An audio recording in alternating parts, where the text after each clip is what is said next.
Hello everyone, welcome back to Psyche Chat with Shikha. How are you all? Hope you all are doing good. Yeah? All right. तो चलिए हम आज की class start करते हैं with are questions जो हमने कल डिस्कस किए थे या करने हैं, मतलब आज करने हैं. Okay, I hope you all have watched the video on independent and dependent variables. वो मैंने पोस्ट कर दी थी, तो आपने होप आपने वो वीडियो देखी है. नहीं देखे तो भी कोई बात नहीं, आज हम थोड़ा सा डिस्कस करेंगे, बट थोड़ा सा डिस्कस करेंगे about independent and dependent variable. Okay, so advantages and disadvantages of observation method ये हमने डिस्कस किया था, और इसमें ऐसा कुछ नहीं है, आपको 3 पॉइंट्स लिखने हैं. तो 3 पॉइंट्स लगाएं, या 2 advantage 2 disadvantage, that is it. ठीक है, सो 2 and 2 ईच, इससे आपको यहाँ पे कुछ नहीं करना. Difference of independence and dependent variable, variable के डिफरेंस की बात करें तो अभी हम डिस्कस करेंगे फिर से, तो हम उसको देख लेते हैं, है ना. चलिए, एक्सपेरिमेंटल मेथड बेसिकली क्या होता है. एक्सपेरिमेंटल मेथड जैसे हमने स्टेप्स किए थे ना हमारे कौन से क्लास में किए थे, सेकंड वाले E2 जो वीडियो है उसमें हमने स्टेप्स किए हैं रिसर्च के. उसमें हमने देखा था कि कोई भी जब हम रिसर्च करते हैं तो सबसे पहले हम रिव्यू करते हैं लिटरेचर का. लिटरेचर का रिव्यू क्या होता है, हालांकि आपके इसमें जो स्टेप्स गिवन है वो थोड़े से डिफरेंट है, मतलब स्टेप्स वही है, टाइपिंग जो पॉइंट्स दिए हुए हैं वो थोड़े से डिफरेंट दिए हुए हैं. तो लिटरेचर रिव्यू करने से क्या होता है कि हमें थोड़ा आइडिया लगता है कि इस फील्ड में किस किस तरीके के रिसर्च ऑलरेडी हो चुके हैं. ठीक है, कौन से टेस्ट ऐसे हैं जो हम यूज कर चुके हैं, और हमें टेस्ट वगैरह का बहुत सारी चीजों का हमें अंदाजा लगता है. ऑलराइट, और of course along with that हमें वेरिएबल्स का भी आइडिया लग जाता है. तो रिसर्च में लिटरेचर रिव्यू करने के बाद फिर हम करते हैं हाइपोथेसिस को फ्रेम. हाइपोथेसिस क्या है, एक टेंटेटिव सॉल्यूशन है, यानी कि ये कुछ ऐसा है कि अगर आपको सिर्फ बताना है कि इसमें हाइपोथेसिस की हेल्प से आपको बताना है कि इंडिपेंडेंट वेरिएबल कौन सा है और डिपेंडेंट वेरिएबल कौन सा है. ठीक है, अब हम यहाँ पे हम 2 स्टडीज के बारे में मेजर डिस्कस करने वाले हैं. वन इज मेडिटेशन और फॉरगिवनेस की स्टडी. ये एक एग्जाम्पल के लिए ये सिंपल है. ठीक है, सिंपल है मतलब इसमें ऐसा कुछ नहीं है जो बहुत टेक्निकल हो और आपको समझने में दिक्कत हो, सिर्फ ये इजी है इसीलिए इसको हम डिस्कस करेंगे. और सेकंड जो आपकी बुक में एग्जाम्पल दिया हुआ है, एक लाटने और डार्ले का, आई होप स्पेलिंग मैंने ठीक लिखी है. चलिए, तो यहाँ पे सिर्फ हमने बताया है कि कॉज एंड इफेक्ट रिलेशनशिप है, ये आईवी और डीवी में, वो हम अभी भी डिस्कस करेंगे, तो इसमें ऐसा कुछ है नहीं, सिर्फ रीडिंग वाला चीज है. ठीक है, तो चलिए हम पहले बात करते हैं वेरिएबल से. किसी भी रिसर्च में सबसे सबसे ज्यादा इंपॉर्टेंट क्या होता है, वेरिएबल. वेरिएबल क्या है, कोई भी ऐसी चीज जो वेरी करती है. वेरिएबल वेरी करने के योग्य, चेंज होने के योग्य, सिंपल.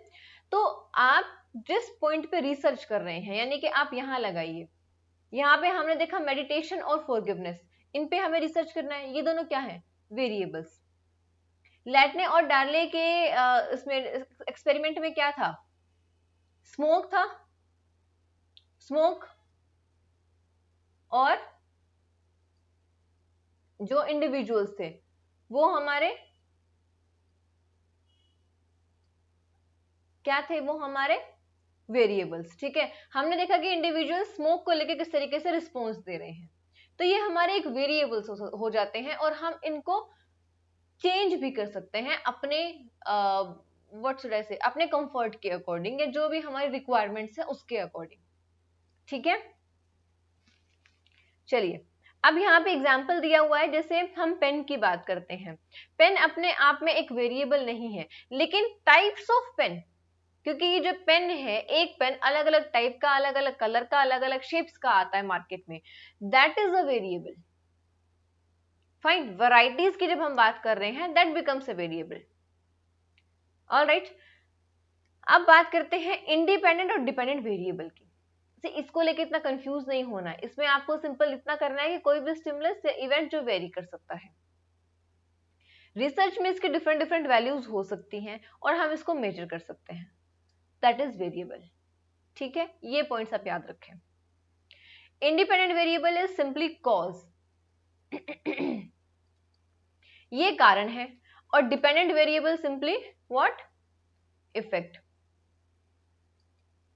एक कॉज है, एक इफेक्ट है। मेडिटेशन का फॉरगिवनेस पे क्या इफेक्ट होगा? सो मेडिटेशन क्या हो जाएगी? Meditation is IV and forgiveness is DV। Independent variable, dependent variable. ठीक है, तो इंडिपेंडेंट वेरिएबल वो है जिसको रिसर्चर अपनी रिक्वायरमेंट के अकॉर्डिंग मैनिपुलेट करता है, चेंज करता है। क्यों चेंज करता है? To see its effect on DV, dependent variable पे उसके इफेक्ट को देखने के लिए। ये कारण है और ये उसका इफेक्ट है। ठीक है, वेरी सिंपल। मैं एक और एग्जांपल देती हूँ। आपके क्लास में सपोज आपके मैनेजमेंट से कुछ लोग आते हैं या एजुकेशन डिपार्टमेंट से कुछ लोग आते हैं राउंड लेने के लिए, चेकिंग के लिए आते होते हैं ना, हमारे CBSE की तरफ से आते हैं लोग, ऑफिसर्स आते हैं चेक करने। तो वो आए हैं और आप पढ़ाई कर रहे हैं, जैसे ही the moment they will enter your class you will stand up, होता है। So what is that? That particular person is independent variable, क्योंकि वो वेरी कर रहा है, वो मूव कर रहा है, वो चेंज कर रहा है। You are standing, that is your dependent variable.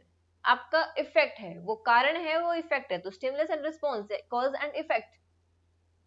Got it? Extraneous variables क्या होते हैं? एक्सट्रेनियस वेरिएबल्स वो होते हैं कि कोई भी रिसर्च लगाओ, अब मुझे मेडिटेशन और फॉरगिवनेस को अगर स्टडी करना है तो क्या सिर्फ यही दोनों चीजें होंगी रिसर्च में जो मैं स्टडी करूंगी? नहीं, हमारी रिसर्च को और भी बहुत सारी चीजें इफेक्ट करती हैं। जैसे हमने एक इंडिविजुअल को टेस्ट दिया करने के लिए कि भाई आप ये टेस्ट मुझे सॉल्व करके दो। अब जहां पे बैठ के वो इंसान, वो इंडिविजुअल टेस्ट सॉल्व कर रहा है, वहां पे मे बी बहुत नॉइस है, बहुत शोर है, ट्रैफिक में है, हो सकता है वो बंदा जो है वो ट्रैवल कर रहा है, बस में है, कॉलेज के लिए अप डाउन कर रहा है, वहीं पे अपना जो क्वेश्चनर है वो फिल करने लग गया। तो डोंट यू थिंक उसका इफेक्ट होगा उस पर? होगा। May be the person is not in a good state of mind, वो झगड़ा करके आया है अपने फ्रेंड से या अपने घर में पेरेंट्स के साथ। तो आपको लगता है कि वो जो रिस्पॉन्सेज है वो वैसे ही रिस्पॉन्सेज होंगे जैसे अगर वो अच्छे मूड में होता तब उसको फिल करता? तो जो रिस्पॉन्सेज होते हैं, मतलब are they would they be similar? No. बहुत सारी ऐसी चीजें हो सकती हैं जो हमारे रिसर्च को इन्फ्लुएंस कर सकती हैं, उन्हीं को हम कहते हैं extraneous variable. those variables, those that are irrelevant to the researcher, हमारे लिए वो important नहीं है, but they are there। तो वो हमें क्या करने पड़ेंगे? कंट्रोल करने पड़ेंगे। कैसे कंट्रोल करेंगे हम, उसके बारे में भी बात करेंगे। इसके पहले हम बात करते हैं एक्सपेरिमेंटल और कंट्रोल ग्रुप के बारे में। सी होता क्या है, हमारी रिसर्च में दो तरीके के ग्रुप्स होते हैं, एक होता है एक्सपेरिमेंटल ग्रुप और एक होता है कंट्रोल ग्रुप। अब ये एक भी हो सकता है और एक से ज्यादा भी हो सकता है। ठीक है, क्या लिखूं यहाँ पे? 2, 3 जो भी है। तो एक्सपेरिमेंटल ग्रुप है वो एक से ज्यादा भी हो सकता है। आई थिंक मैंने कुछ गलत किया है, चलो इसको हटा देते हैं। मतलब 2 नहीं आएगा उधर, एक्सपेरिमेंटल ग्रुप आएगा। ठीक है, ओके। और in the same way control group भी एक या एक से ज्यादा हो सकते हैं, 2, 2, 3 जितने भी हो सकते हैं, डिपेंड्स अपॉन योर रिसर्च। जैसे लैटने और डार्ली के जो एक्सपेरिमेंट है उसमें एक कंट्रोल ग्रुप है और बाकी 2 एक्सपेरिमेंटल ग्रुप है। ये एक है और ये 2 है, 3 ग्रुप लिए उन्होंने टोटल। वो भी मैं एक्सप्लेन करूंगी कैसे लिए हैं। ठीक है, ओके। अब बात करते हैं एक्सपेरिमेंटल ग्रुप। एक्सपेरिमेंटल ग्रुप वो ग्रुप है जिसमें एक्चुअली इंडिपेंडेंट वेरिएबल आएगा, जिसको हमें उसका इफेक्ट हमें देखना है। तो हमारा मेन जो है एक्सपेरिमेंटल ग्रुप है, हमें एक्सपेरिमेंटल ग्रुप को स्टडी करना है। लेकिन स्टडी करना किसके कंपैरिजन में है? तो कंट्रोल ग्रुप जो होगा वो एक कंपैरिजन ग्रुप होगा। ठीक है, तो सिंपली एक्सपेरिमेंटल ग्रुप का क्या रिस्पॉन्स होता है और कंट्रोल ग्रुप का क्या रिस्पॉन्स होता है, दोनों को हम देखेंगे। स्टडी हमें एक्सपेरिमेंटल ग्रुप को करना है, लेकिन स्टडी करेंगे किससे, लाइक कंपेयर किससे करेंगे, कंट्रोल ग्रुप से। ठीक है, अब मैं बताती हूं कैसे। सपोज मेडिटेशन वाला हम एक बार रिसर्च का एग्जांपल लेते हैं। मैं एक मिनट में ब्लैंक स्लाइड लेती हूँ और उस पर मैं आपको समझाती हूँ।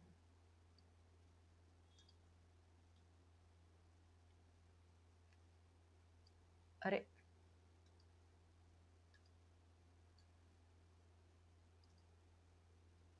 Meditation, forgiveness. अब इसमें से आईवीडीवी कौन सा है, हमें देखना है कि जो लोग मेडिटेशन करते हैं वो इजीली दूसरों को फॉरगिव कर सकते हैं। ठीक है, तो मेडिटेशन क्या हो जाएगा हमारा इंडिपेंडेंट वेरिएबल, ये क्या हो जाएगा हमारा डिपेंडेंट वेरिएबल। ठीक है, ये क्लियर हुआ। हमें इसका इफेक्ट देखना, इस पे क्या पड़ेगा ना। अब हम यहाँ पे दो ग्रुप लेंगे, एक ग्रुप जो मेडिटेट करता है, ठीक है, ग्रुप टू जो मेडिटेट नहीं करता है। तभी तो हम देखेंगे ना दोनों में कोई डिफरेंस है कि नहीं है। अब जो मेडिटेशन करने वाला ग्रुप है इसको हमने ले लिया, इसमें हमने फॉरगिवनेस का स्केल लगाया, और जो मेडिटेशन नहीं करने वाला ग्रुप है उसके ऊपर भी हमने स्केल लगाया। यानी कि जो भी एक्सपेरिमेंट हो रहा है वो हो रहा है दोनों ग्रुप्स के ऊपर एक साथ, लेकिन ये हमें बताए कौन सा ग्रुप एक्सपेरिमेंटल ग्रुप है और कौन सा ग्रुप कंट्रोल ग्रुप है। तो ये क्या है हमारे लिए, कंपैरिजन के लिए है, और ये एक्चुअली एक्सपेरिमेंट के लिए है। तो basically this would be experimental group and this would be control group. समझ आया। अब हम लैटने और डार्ले वाला जो लैटने और डार्ले का जो एक्सपेरिमेंट है उसके बारे में बात करते हैं। उन्होंने 3 ग्रुप लिए थे या 3 तरह के रूम लिए थे बेसिकली, एंड ग्रुप 3। इन्होंने क्या किया था स्टडी में, याद है ना स्मोक वाली स्टडी हमने पिछली क्लास में डिस्कस करी थी। एक ग्रुप में तो एक एक इंसान बैठा हुआ है, बाकी दोनों ग्रुप में 3-3 लोग बैठे हुए हैं। यानी कि एक इंडिविजुअल एक कैबिनेट में गया, वो अपने इंटरव्यू के लिए प्रिपरेशन करने लगा। ठीक है, अब सोचिएगा, इमेजिन करिएगा, और उसको एक अकेले रूम में बैठा दिया गया। ठीक है, और उसको कहा गया कि अगर कोई ऐसी इमरजेंसी परेशानी होती है तो आप बाहर आकर रिपोर्ट कर सकते हैं। ठीक है, जब तक आप कंफर्टेबल हैं आप बैठ के करिए। ग्रुप 2 को क्या कहा गया, इसमें 2 लोग जो हैं वो ऑलरेडी कौन लोग बैठे हुए हैं, रिसर्चर के 2 लोग बैठे हुए हैं। ठीक है, इनको इन्होंने कोई भी इंस्ट्रक्शन नहीं दी, कुछ नहीं कहा, बस इनको बैठा दिया भाई आप यहाँ बैठ के इंटरव्यू की तैयारी कर लो। ठीक है, थर्ड ग्रुप जो है यहाँ पे भी 2 लोग इंटरव्यू के हैं और एक लोग जो है, एक पर्सन जो है वो है जिसको हमें स्टडी करना है। अब ये जो 2 लोग हैं इनको कहा गया है कोई भी सिचुएशन में आपको कोई मूवमेंट नहीं करनी है, इनको इंस्ट्रक्शंस दिए गए हैं। ठीक है, अब क्या हुआ, थोड़ी देर के बाद इन्होंने रूम के अंदर जो कैबिनेट्स थे उनके अंदर स्मोक छोड़ना शुरू कर दिया। स्मोक की वजह से क्या होगा कि धुआं हो जाएगा, घबराहट होगी, क्या होगा, आग तो नहीं लगी बिल्डिंग में, सो एंड सो बहुत सारे हमारे डाउट्स होंगे ना, मन में ख्याल आएंगे। तो सबसे पहले जो बाहर निकले कैबिन से वो ग्रुप 1 के लोग थे। जो अकेला बंदा बैठा वो फटाफट से पैनिक होकर बाहर निकला। ग्रुप 3 और ग्रुप 2 ग्रुप 3 में से, क्योंकि इनको कहा गया था कोई मूवमेंट नहीं करनी है, कोई भी एक्टिविटी नहीं करनी है, तो ये जो लोग थे ये सबसे लेट बाहर आए थे। ये आए थे फर्स्ट सबसे, और ये आए थे लेट, और ये थे सेकंड, क्योंकि इनको क्लियर इंस्ट्रक्शंस नहीं थी। यहाँ पे भी 2 और 1 लोग थे, लेकिन इनको भी कोई इंस्ट्रक्शन नहीं थी कि क्या होने वाला है। इनको बस ये कहा गया था कि आप बैठो और अपना बस तैयारी करो। ठीक है, तो अब यहाँ पे उन्होंने कंट्रोल किसके साथ किया, इसके साथ कंट्रोल किया। This is control group, these 2 are experimental groups. ठीक है, तो इस तरीके से हम कंट्रोल और एक्सपेरिमेंटल ग्रुप लेते हैं। 2 ग्रुप या एक ग्रुप ऐसा होगा जिसको हम स्टडी कर रहे हैं, the other one would be जिसके साथ हम कंपेयर कर रहे हैं। ठीक है, चलिए नेक्स्ट कर चलते हैं। Techniques to control extraneous variable. अब आप यहां आइए, ये हमने दोनों को हमने स्टडी किया है। अब सपोज ग्रुप 1 के जितने भी लोग हैं या ग्रुप 2 के जितने भी लोग हैं जो रिस्पॉन्स दे रहे हैं, इनका स्टेट ऑफ माइंड कैसा है, कहाँ बैठ के ये लोग क्वेश्चनर को सॉल्व कर रहे हैं। हो सकता है ना हमने इनको क्वेश्चनर दे दिया है, अपने घर से सॉल्व करके लाओ, हम कल फिर आएंगे, आप हमें कल हैंड ओवर कर देना, होता है ना ऐसे भी तो। या फिर हमने इनको ऑनलाइन दिया है, अब ऑनलाइन करने में भी जल्दी जल्दी भी हो सकता है किसी बंदे ने क्वेश्चन को पढ़ा ही नहीं है और टिक टिक टिक टिक टिक करके चला गया, कौन टाइम बर्बाद करे सोच के। या ऐसा भी हो सकता है कि इंडिविजुअल का नेचर ही ऐसा है, भी उसके अंदर तो फॉरगिवनेस अदरवाइज है, वो मेडिटेशन करे या ना करे बट उसके अंदर फॉरगिवनेस है ऑलरेडी, ठीक है। तो इस तरीके की चीजें बहुत सारी हो सकती हैं, कौन सा एनवायरमेंट में है, एनवायरमेंट है, क्या चीजें हैं क्या नहीं है, तो इनको कंट्रोल करना पड़ेगा हमें। कैसे करेंगे वो हम अभी टेक्निक्स देखेंगे। ऐसे ही यहाँ पे हो सकता है अब 2 3 4 या 6 अगर कैबिनेट बनाए हैं इन्होंने, तो कैबिन्स के अंदर जो स्मोक ये लोग छोड़ रहे हैं वो सेम स्पीड से है, सेम टाइम पे है। टेम्परेचर कैसा है कैबिन्स का, बहुत गर्मी है बहुत ठंड तो नहीं है, ऐसा तो नहीं है कि एक में बहुत ठंड है बंदा बहुत कंफर्टेबल होकर बैठा है, दूसरा बहुत गर्मी है और वो बैठ ही नहीं पा रहा है, राइट। तो वो सारी चीजों को हम कंट्रोल कर सकते हैं। तो वही चीजें हैं जो जिन वेरिएबल्स का हमारे एक्सपेरिमेंट पे इफेक्ट पड़ेगा और एक्चुअली हम नहीं चाहते कि वो हमारे एक्सपेरिमेंट को किसी भी तरीके से इन्फ्लुएंस करे, तो हमें उनको कंट्रोल करना होगा। अब उनको कंट्रोल करने की टेक्निक क्या हो सकती है, first one is eliminate the variable, कि वेरिएबल को हटा ही दो। जैसे कि अगर बहुत शोर वाली जगह है तो वहां पे साउंड प्रूफ रूम ले लो, अगर टेम्परेचर बाहर बहुत ठंडा है तो अंदर हीटर ऑन कर दो, या बाहर बहुत गर्मी है तो अंदर एसी ऑन कर दो, टेम्परेचर को हम मेंटेन कर सकते हैं, शोर नहीं होना चाहिए। और क्या हो सकता है, जो उनकी चेयर्स है वो कंफर्टेबल हो, ऐसा नहीं हो कि they not sitting comfortable over there, पानी वगैरह की प्रॉपर अरेंजमेंट होनी चाहिए। तो वो जो छोटी छोटी चीजें हैं उनको हम ध्यान में रख सकते हैं। या हमने सिर्फ हाँ बेसिकली इस तरह की सिचुएशंस को हम मैनेज कर सकते हैं, तो हमने उस वेरिएबल को ही हटा दिया, उसको हमने एलिमिनेट ही कर दिया, क्योंकि वो एग्जिस्ट नहीं करता। अब सब सारे रूम्स में जो सिचुएशन है वो सेम है, तो वो वेरी नहीं करता, right. Next is hold them constant through out the experiment, हमने इसको कांस्टेंट रखा, मतलब जैसे जैसे हमने ले लिया रूरल या अर्बन, तो हमने रिसर्च के लिए सिर्फ अर्बन लोगों को लिया है या रूरल एरिया से लोगों को लिया है, या जेंडर मेल फीमेल किस पे हम रिसर्च कर रहे हैं, एज को हम कंट्रोल कर सकते हैं, कांस्टेंट रख सकते हैं, भाई हमें तो सिर्फ 21 to 25 एज के ही लोग चाहिए, तो हम उसको कांस्टेंट रख सकते हैं ना। तो इन दैट वे हम कुछ वेरिएबल्स को कांस्टेंट रख सकते हैं। देन मैचिंग, मैच कर सकते हैं। मैच किस तरीके की चीजों को कर सकते हैं हमने मैच करके पेयर्स को ले लिया, ऑर्गेनिज्मिक और बैकग्राउंड वेरिएबल, ऐसे ही जैसे अर्बन एरिया के लोगों को लिया है कि रूरल एरिया के लोगों को लिया है, या हमें एक जगह के लोगों को में भी हमने अगर एक जगह से दूसरी जगह पे ट्रैवल करना है तो हम अपने कंफर्ट जोन के अकॉर्डिंग उस पर्टिकुलर एरिया से ही लोगों को ले सकते हैं, right. So in that way जो हम जिन चीजों को मैच कर सकते हैं या जिनको हम कांस्टेंट रख सकते हैं उनके ऊपर हम काम करेंगे, है ना, उनको हम ऑफ कोर्स रखेंगे। तो ये टेक्निक्स हैं।